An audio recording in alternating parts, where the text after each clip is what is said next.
This program is designed to provide general information with regards to the subject matters covered. This information is given with the understanding that neither the hosts, guests, sponsors, or station are engaged in rendering any specific and personal, medical, financial, legal, counseling, professional service, or any advice. You should seek the services of competent professionals before applying or trying any suggested ideas. Magazine publisher and entrepreneur Judith Mancini is sharing captivating conversations with experts in their field about the latest trend in our ever-changing world to help you become healthy, wealthy, and wise. Judith Mancini Today will spark your interest and inspire you to lead your best life ever. And now, here's Judith. Hello, everyone.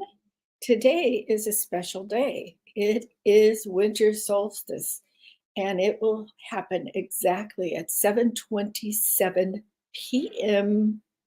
Pacific time, or that's 10:27 Eastern time. It's the shortest day of the year, so you can look forward to our days getting a little bit longer, slowly but surely, and the sun will be staying in our view a bit longer. Today, I promised you I'd tell you about driving and thriving, and I am going to delve into that and how I have done it. But first, I want to bring up a little bit of what's happening to our country because I'm extremely worried about it, and I know many of you are too. As you all have been watching the news, let me adjust this a little bit. As you all have been watching the news, you know that Colorado has petitioned the courts to make it fine to take former President Trump off the ballot, the primary ballot. Well, you may think that's all fine and good, and I don't care what side of the political line you're on, whether you're a Democrat or you're a Republican. Sometimes you all jump to conclusions because you hate. This is playing with our democracy. If you can easily get people not to be on the ballot that are qualified to be on the ballot, your right to vote for the candidate of your choice has been taken away. This is just another step towards a real dictator and something like the Communist Chinese Party and other third world countries that tell you what you can do and not do. Is this what you want for America? You know, the law that they're trying to pin on Trump for having broken it is the 14th Amendment, which was put into effect basically so that people like Jefferson Davis, who was one of the strong leaders of the insurrection of the southern states, could not hold an office, a federal office like that. Perhaps it's time to change, but read the amendment because there's some things in there that are necessary and good for all. But really think about this because first, the gag orders have been put in place, which destroys former President Trump's ability to have freedom of speech. And it does us too. Many of the times we are told to shut up and we can't have our own thoughts. So this is creeping in on us. And I think you all should be able to vote for whom you like in the primaries or on the general elections and have freedom of speech to say you want to vote for this specific person. Freedom of speech does not mean you can call fire in a theater, a crowded theater, and have people trampling each other to death when it is all made up and it is a fallacy. It's there to protect your right to freedom of speech and tell everybody what your thoughts are. Not to scare people, humiliate people. It's not there to cause riots. So just think about that and what else they've done Think about the number of illegal immigrants have come across in the last year. This is horrendous. Millions have come across. And I heard on the news today that there are these big facilities where they're supposed to stay there until they're vetted and sleep in the beds and they have protection. They're all empty. Look it up on the news. You can see it. It's been spread all over the internet. So look it up and see what your tax dollars are going for. And yet we have people on the streets that are hungry and need to be helped. This is wrong. And think about who is coming across the border now. You can see them interviewed and you can see where they want to go. They want to go where life is supposedly sweet, to the sunny states. Some want to go to Chicago, some want to go to New York. But only one of them spoke up and said he was afraid for his life. He wanted to come because of safety. And that, my friend, is what the cartels are telling them to say. The other ones forgot what their orders were. And they were telling the truth. They want to come here for jobs, freedom to have the government take care of them, and not wait their turn like so many of the honest people who apply for amnesty and apply to become an immigrant to our country. If you don't know this, which you should know it because it's been on the news, and I always urge you to watch both sides of the news. The trains from Mexico have been stopped. I haven't seen that today they've been restarted. They stopped them because of immigrants jumping onto the roofs and coming across and not having to go across the border crossings where we have our border agents trying to stop them and vet them all at the same time. So they've hopped on top of the trains, which is dangerous in itself, and they come across. So what happened is our government shut down the trains coming from Mexico into California. And you know what that did? It didn't just hurt these immigrants that were trying to sneak into the country. It hurts you. It has stopped commerce. Multi-millions of dollars are being lost. And don't think it's because they're exotic cars or something like that. It's your food you're eating. It's your goods that are coming across to sustain you. People, you have an administration that doesn't think things through, or perhaps they do, and that's what they want to do, cause confusion, cause the grocery stores to be empty of food. Avocados, watermelon, strawberries, some of your beef. There's all kinds of things that come across the border from Mexico into the United States. Stop and think what is being done to you. You think prices are high now? It's already $2 for an avocado. Are you kidding me? They're the healthiest, one of the healthiest things you can eat. But don't get me started on what people are saying about different foods that you can eat, because that's a whole nother podcast. What I'm talking about is your freedoms are being ripped from you as we sit here and talk and listen.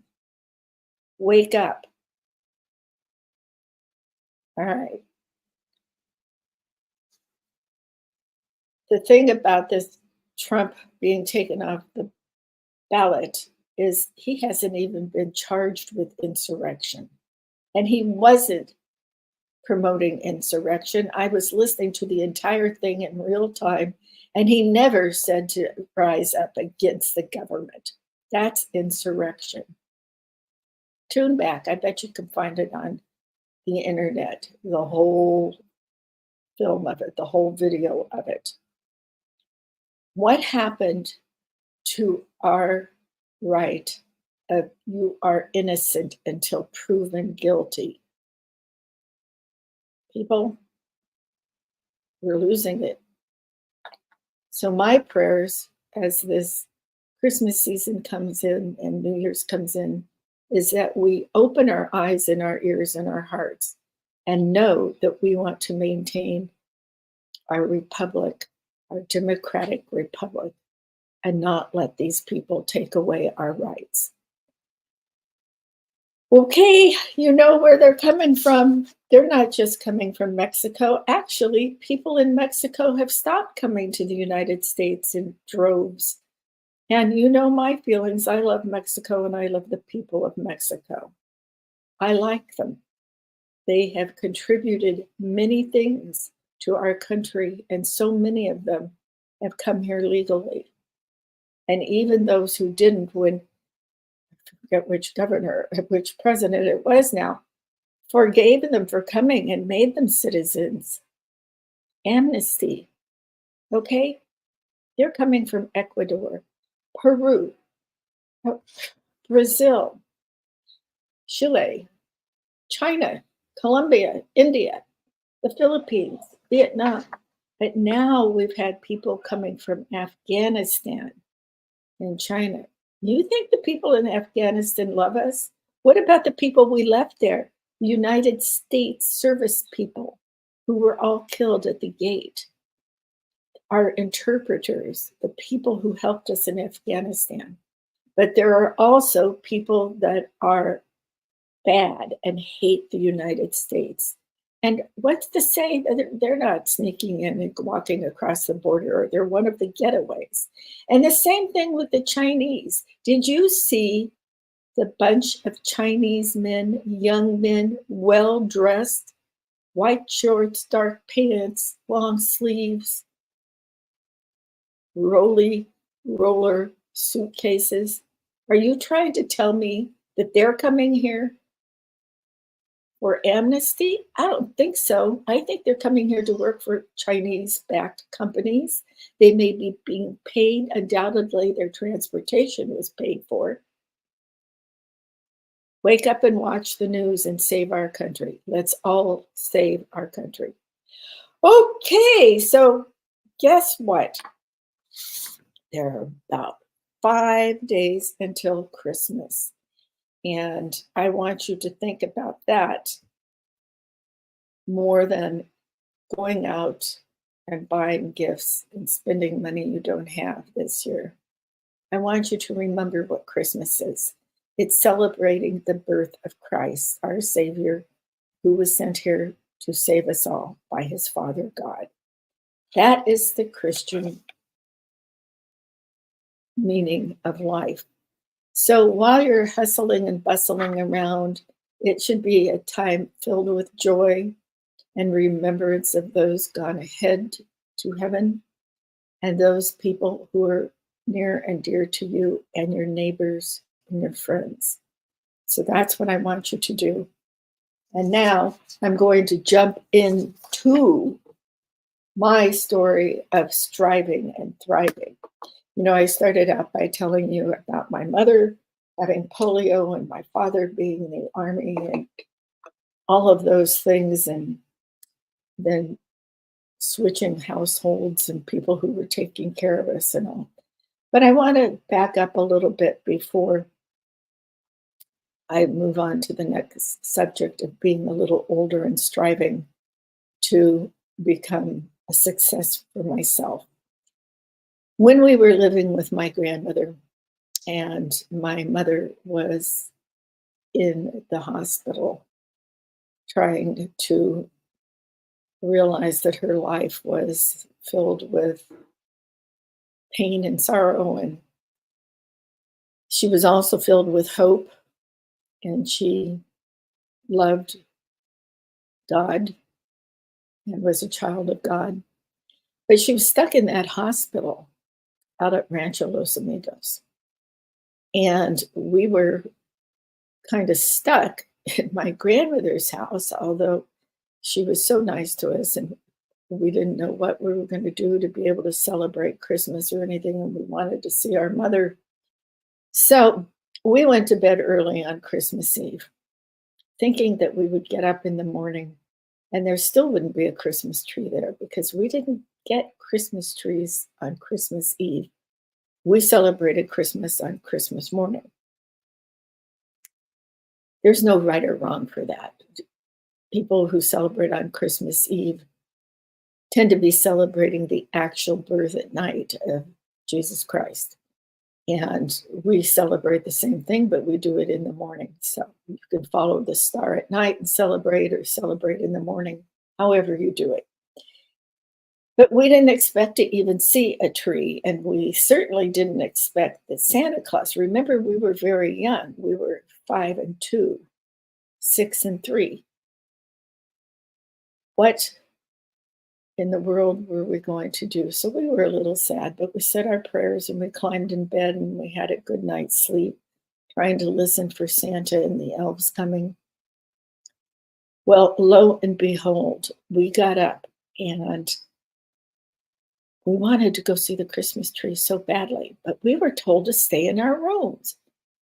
Why? Why couldn't we go into the living room where we thought Grandma and Grandpa were? Well, finally they said we could come in.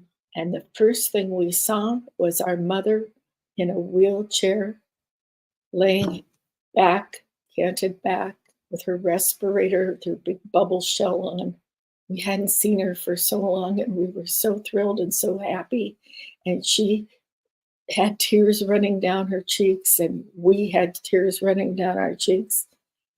And we turned around and we saw this enormous tree to the ceiling, decorated to the hilt with all the bulbs and beautiful things, and the tinsel that was laid on piece by piece, like icicles dangling down.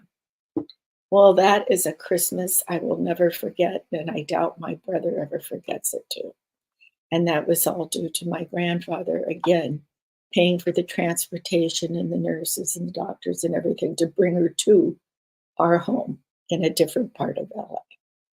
So I just wanted to share with you that Christmas is filled with some kind of joy, and it could be anything in your family. It could be the mere fact that you are still getting together and gathering on the holiest of the holy days other than Easter.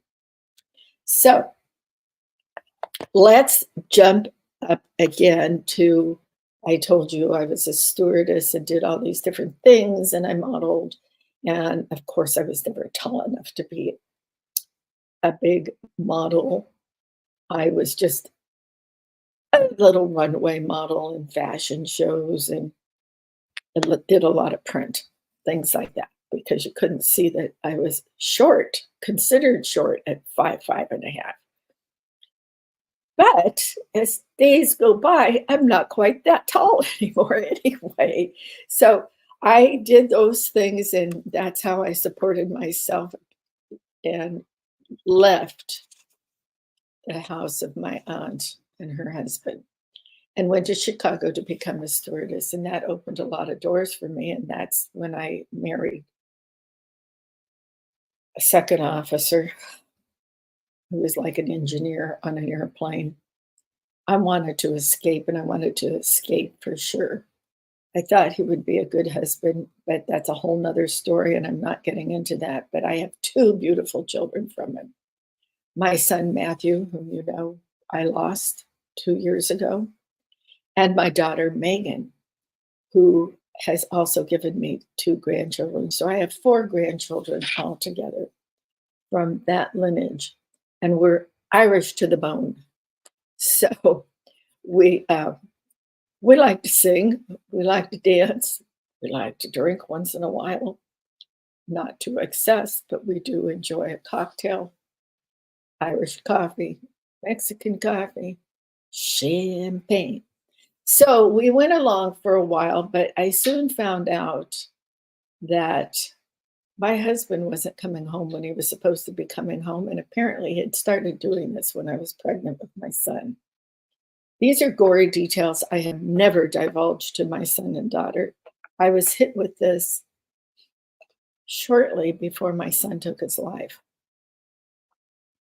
And I had to answer in the affirmative that yes, it was true. So that is the sad part of my life. I moved on from being the stewardess because you couldn't be married when I was flying. You could only be single. United Airlines was the last airlines that said you could not be married.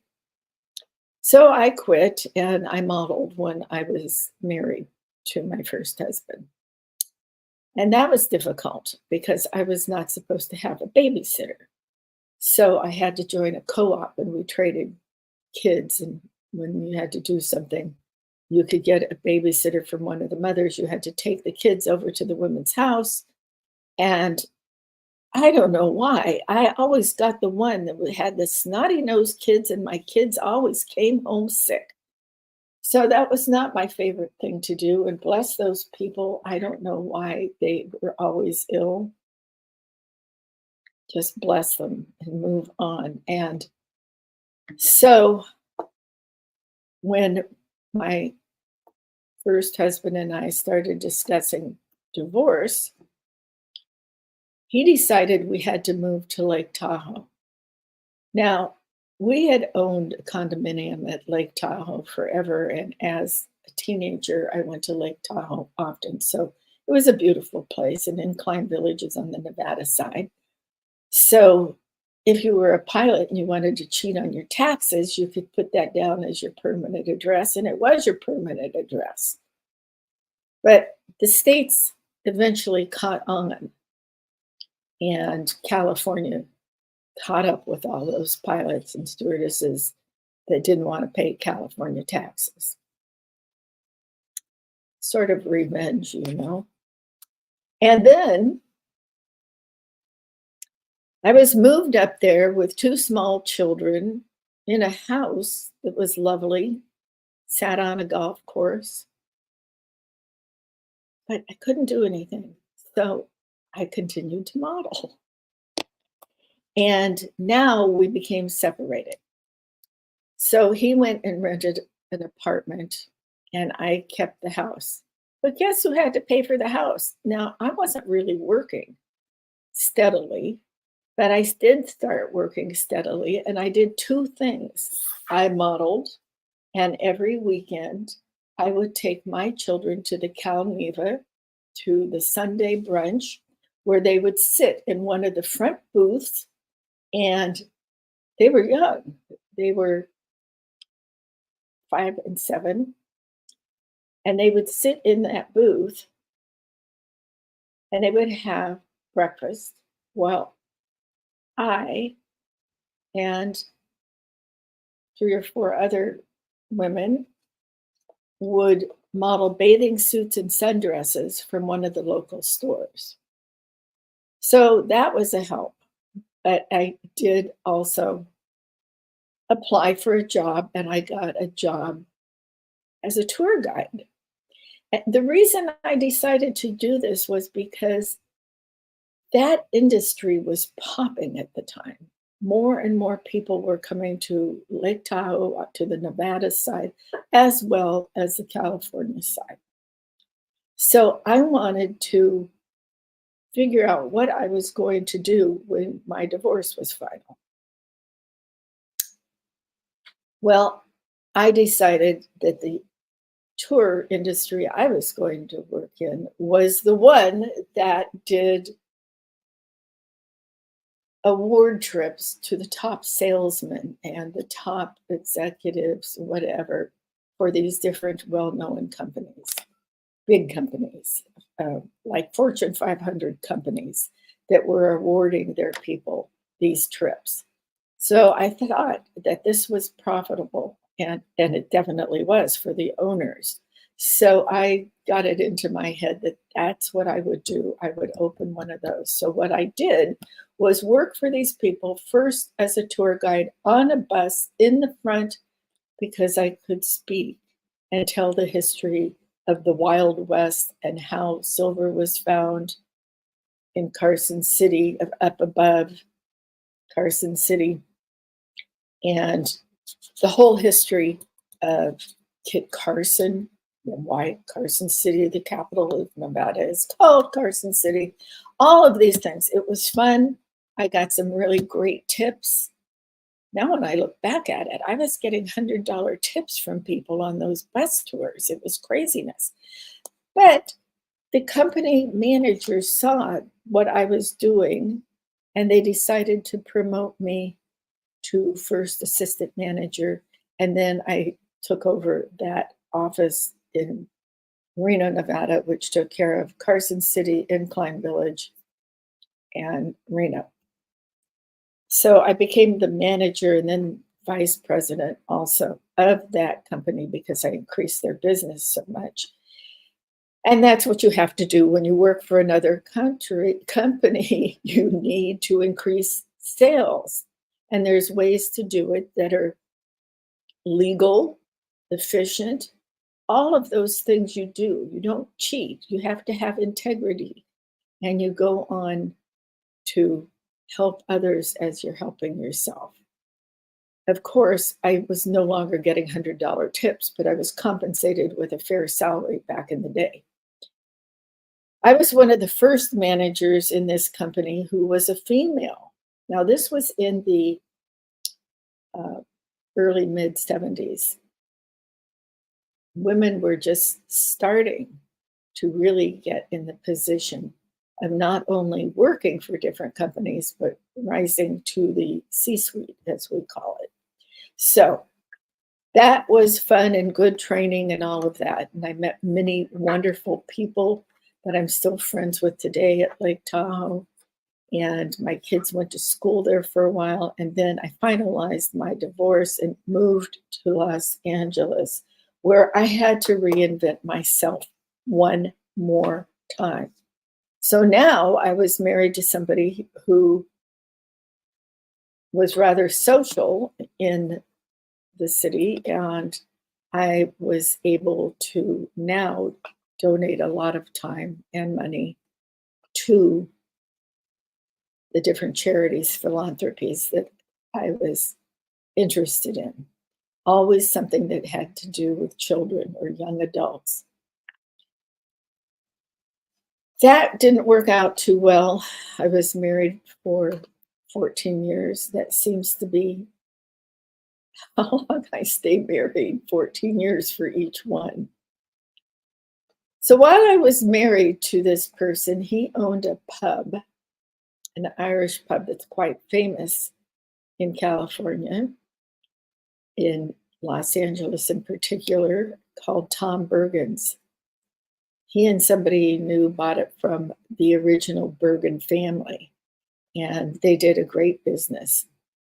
One of the fun things I did because of that was we went to football games, and I love football games because, you know, I grew up with football around. My brother played football. My high school played football and were champions. I didn't go to SC, but I went to every SC game, University of Southern California, on the Saturdays when I was growing up because my aunt went there. So I had to go there and cheer. Now, I soon found out that this guy who owned the pub was a really heavy drinker. But at the same time, he wanted to get out of that. He wanted to be that more on the side. He wanted his partner to run it. He wanted what we call passive income and just own it. He decided he wanted to buy a magazine. Well, his family had been in publishing and the radio business. He didn't know a darn thing about publishing magazines, only newspapers, but all he was an ad salesman, and he failed at that. But he decided that he would borrow money on the home we were living in, and I went to the attorney and I said he could be taking the roof off me and my children's head, which I had contributed to all of this before we were married. And so I was able to get 50% of the business. 50%, that doesn't do you much good except when you get a check written. 51%, I could have done what I wanted to do. Now, I didn't have a choice. His lawyer was too smart. He was too dumb to figure out what I was trying to do. I've already told you he was very abusive mentally and physically. So there was a method to my madness. I went ahead and we bought this magazine, and sure enough, he took a magazine. They only had one title in this publishing company that we bought. One title. It was called Let's Live. And that title had 120,000 circulation. By the time I took it over about a year and a half later, I built it up to over 1.7 million audited circulation. Now, back then they audited magazines, much like they audit podcast television shows with the Nielsen ratings and things like that. They used to do that for magazines. And so they would audit your subscriptions, your newsstand, your pass-through, and your subscriptions being mailed to everyone. And we were international. I was able to get international distribution to some of the countries. I didn't take any advertising that was not in the natural supplement and health business. I didn't take Kellogg's or Post Toasties or anything that said it might be fortified with iron or calcium or anything like that. I would only use natural products. Now, I believe in medicine that's complementary of the medical doctor and alternative health, vitamin supplements, herbs, things like that. So the reason I had to take it out of his hands was one day, now my kids are in middle school and high school. And so he came to me one day as I'm driving down the street going to something that I don't recall. And I still was not working full time at the magazine. What I was doing was looking and proofreading the articles to see what they were and giving them suggestions. And that was about it. So I was doing a lot of charity things. And I remember I was going to a meeting for one of the boards of the charities that I was serving. And I said, what is wrong? I thought something disastrous had happened. Well, in a way it was, but of course, my first thought was, oh my God, did the school call home and they got him and one of the children is injured at school? He asked me to borrow my child support to make payroll. What?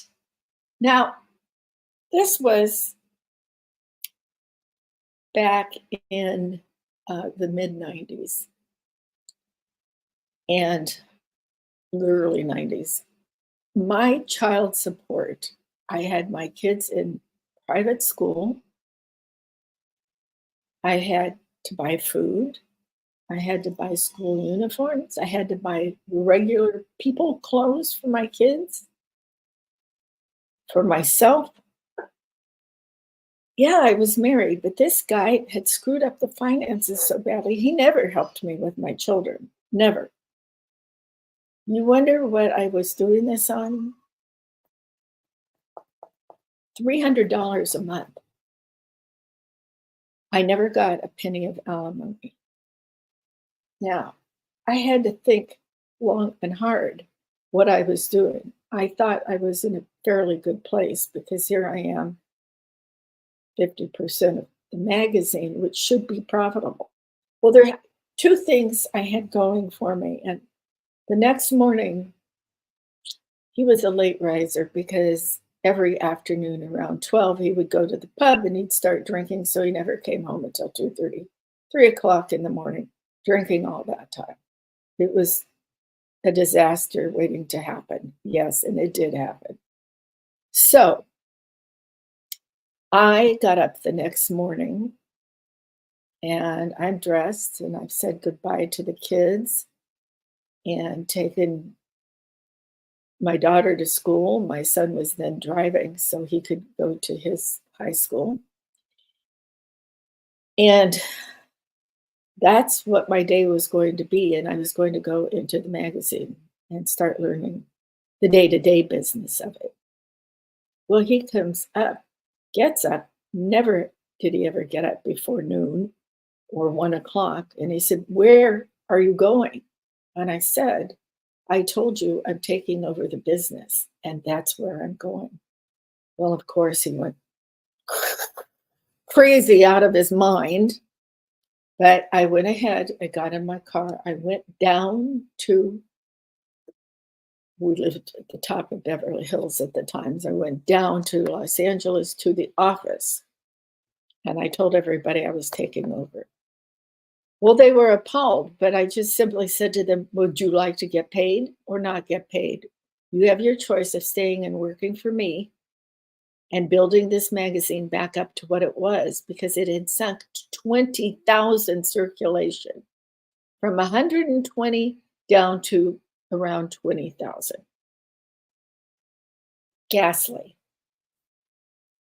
So I filled my time in long hours. I would try to have dinner with my children. Many nights I didn't, because I had to learn this business from the top to the bottom. I had to learn about printing presses. We didn't have computers at that time. We had them more or less for communicating, like a typewriter. We shortly changed that when I found out they didn't have a fax, and all of my contributors were mailing in their articles. And these were well-known people. The first thing the writers asked me when I took over and announced it was, "Do you think you could get a fax so we could get to you faster?" Well, yes, that was my first big expenditure at the publishing company. We got a fax machine. Then I went and I interviewed each and every writer. We only had 1 or 2 people who contributed all the time, and I kept them. I just kind of guided them into other things I wanted them to talk about. I hired some other contributors. I hired new people in the art department. I got the art department who were still laying out the magazine on big sheets of paper. And after they printed off the article that was typed on a typewriter with the exact number of words, and how they would glue these to these big pieces of paper and then take photos of them and send them to the printer, who was also, by the way, ripping us off. And it was a big printer. Well, that soon changed. I got computers for the office. I changed the art department so that everything went digital. I hired a photographer and put a food section in. I did a lot of changes. And then, as I made this magazine look more attractive, with celebrities on the cover that were into natural health, taking vitamins. Back then, you could use stock photos of these people, so you didn't necessarily have to have permission. A lot of them did, and they did articles or interviews for the magazine. Well, it started growing, but I still wasn't satisfied. So I wanted to know how the printing presses exactly worked, and why it would take this printer who was ripping us off, why it took them so long to process everything. So I went back there and I looked at that, and I found out that because we were a small magazine running 20,000 circulation at the time, that they were just putting us in the print schedule anytime they wanted to. So guess what?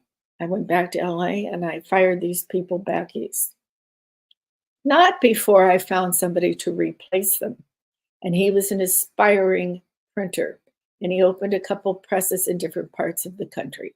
And I went back to see them.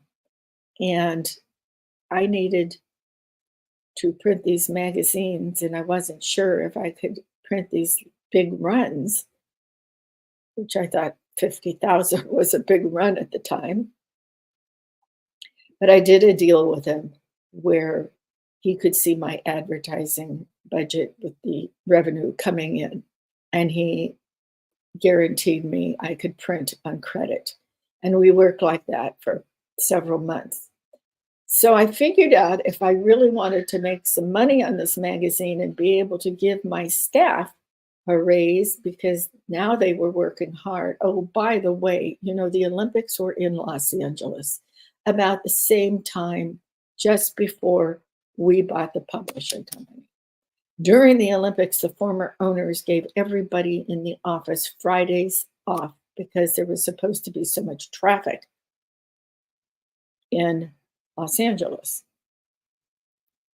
My ex-husband never told anybody to come back to work on Fridays. Who's ever back in the mid-90s worked 4-day weeks and got paid the same salary? Well, I needed somebody 5 days a week. So I told them they were going to work for the same fee because they've been getting free days all that time. There was not that much traffic in LA. The most absurd thing. Well, they weren't too happy with me. So I had a staff that wasn't happy with me for quite a while. But they got the work done once they figured out that the magazine was growing. And about that time is when I decided I wanted to go see the biggest industries in the natural food and supplement industry. Now, once we bought this magazine, I made sure that everybody in the industry knew that I was half owner of this magazine. And my husband and his ad director would go back there and they'd set up a booth, and it was the sorriest looking thing I've ever seen. If you've ever been at a convention, you know that your booth means a lot. It means a lot how you get to talk to people and not talk to people. So I redid the booth. And I went to see all these huge companies. And I got into the bodybuilding ones, the sports nutrition. And I got people like Twin Labs that would take 3 to 5 pages of advertising. I raised my rates and they still wanted it. And lo and behold, I hit 1 million circulation. And then I went to somebody at the largest company in the industry who manufactured and sold supplements, and that was General Nutrition Centers. And yeah, my current husband, my last husband, my youngest husband, my most handsome husband, Lou, worked there. That's how we met, through work. But we never did work together, quite frankly. So I went to their vice president in Orange County, who had all that district in California.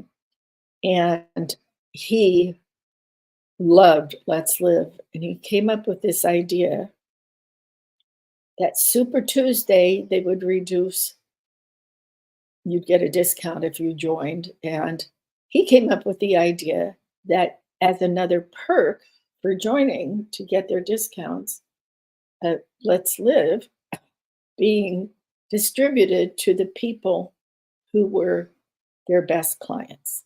Because Let's Live was full, that's the name of the magazine, was full of articles, not advertorials, but articles on living natural, healthy lives. It explained what the different supplements were. It explained what bodybuilders could use to help build their muscles, because it's not the same thing that some young woman who is nursing her baby needs to take. Well, these people thought it was a great idea. And through GNC, I then built the magazine to a circulation of over 1.7 million,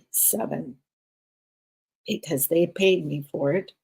And I mailed it to all of these people that were their premier customers. And there'd always be a little something in it for these premier customers. So that was my secret to building the circulation at my magazine. Now, there's more to my story of striving and thriving, but I want to just take the last few minutes to tell you how grateful I am for any of you listening, all of you listening to me, and I appreciate it. I try to be, as Fox News says, fair and balanced. That's why I always want you to see both sides of the story, and I encourage you to do that. This is a very important time of the year for us. It's a very hallowed time for Christians, and we are still keeping our Israeli allies and friends in our prayers, as so many of these hostages have not been released. We're still keeping Ukraine in our prayers. We just want some accountability. We don't want any more attacks on our warships. We don't want any more balloons flying over our country. We don't want a war. So we are thanking all of our service people, men and women, and we're hoping that peace will come, peace on earth, goodwill to men. I thank you very much. Be sure to check in next week, because I am on the air during the holidays, not during Christmas. That's somebody else's day, but I will be broadcasting live again and again and again. And I thank you for being with me. Have a very Merry Christmas and a Happy New Year, and peace on earth, goodwill towards men. Remember, cherish yesterday, dream tomorrow, and live today.